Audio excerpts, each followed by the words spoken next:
മനോഹരമായ കാടിന്റെ ഓരത്തുള്ള കുഞ്ഞു വീട്ടിലാണ് മായ ജീവിച്ചിരുന്നത്. ഒരു ദിവസം മായ ഉറക്കമുണർന്നത് ഒരു വലിയ ശബ്ദം കേട്ടുകൊണ്ടാണ്.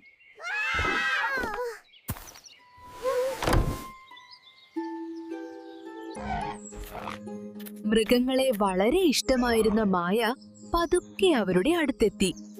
മായ ആ ആനക്കുട്ടന് ചോട്ടു എന്ന് പേരിട്ടു.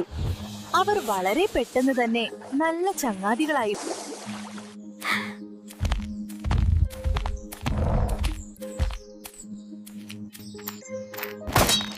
ഒരു ദിവസം ചോട്ടുവിന്റെ കാൽ വേട്ടക്കാരുടെ കെണിയിൽ അകപ്പെട്ടു. മായ ഉടനെ തന്നെ നാട്ടുകാരെ കൂട്ടിയെത്തി ചോട്ടുവിനെ രക്ഷിച്ചു.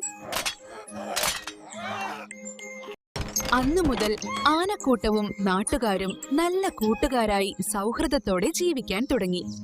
കാറ്റിലൂടെ മന്ത്രിക്കുന്ന ആ കഥ ദയയും സ്നേഹവും കൈകോർത്ത് വളരുമെന്ന് ലോകത്തോട് വിളിച്ചു പറഞ്ഞു.